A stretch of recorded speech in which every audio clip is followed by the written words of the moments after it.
സുഹൃത്തുക്കളെ, ഇന്ന് നമുക്ക് പോപ്കോൺ എങ്ങനെ വീട്ടിലുണ്ടാക്കാമെന്ന് നോക്കാം. ഇതിനായി വേണ്ടത് ഉണങ്ങിയ ചോളം, മഞ്ഞൾപ്പൊടി, മുളക് പൊടി ജസ്റ്റ് കളറിന് വേണ്ടിയാണ്, ഉപ്പ്. ഇതിനായി ഞാൻ ഉപയോഗിച്ചിരിക്കുന്നത് കുക്കറാണ്. അടി കട്ടിയുള്ള പാത്രം എടുത്തില്ലെങ്കിൽ കരിയാനുള്ള സാധ്യതയുള്ളതുകൊണ്ടാണ് ഞാൻ കുക്കർ എടുത്തിരിക്കുന്നത്. കുക്കർ അടുപ്പത്ത് വെച്ച് തീ ഓണാക്കുക.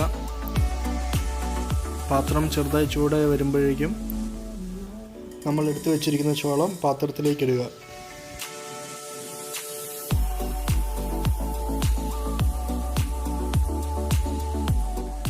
ഇനി ഇതിലേക്ക് നമുക്ക് കുറച്ച് വെളിച്ചെണ്ണ ഒഴിക്കാം.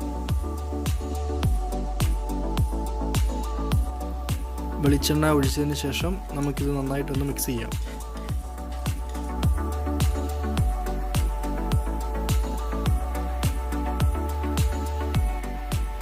ഇനി ഇതിലേക്ക് നമ്മൾ എടുത്തു വെച്ചിരിക്കുന്ന പൊടികളെല്ലാം ആഡ് ചെയ്യാം.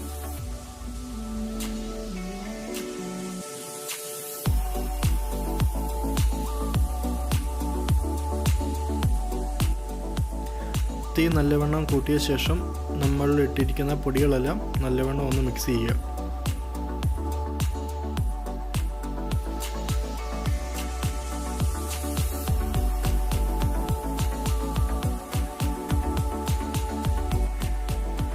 എണ്ണ കുറവാണെന്ന് തോന്നുകയാണെങ്കിൽ നമുക്ക് കുറച്ചുകൂടി എണ്ണ ഇവിടെ ആഡ് ചെയ്യാവുന്നതാണ്.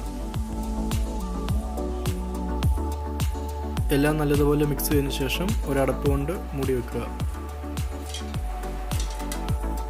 എണ്ണ നന്നായി ചൂടായി വരുമ്പോൾ ചോളം പൊട്ടാൻ തുടങ്ങും. ഇങ്ങനെ പൊട്ടുമ്പോൾ ചോളം തെറിച്ച് വെളിയിൽ പോകാതിരിക്കാൻ വേണ്ടിയാണ് നമ്മൾ പാത്രം മൂടി വെക്കുന്നത്.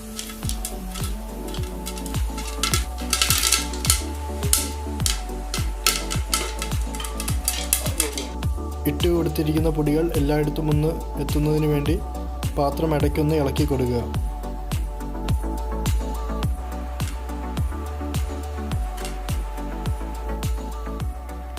ചോളമെല്ലാം പൊട്ടിയതിന് ശേഷം തീ ഓഫ് ചെയ്യുക.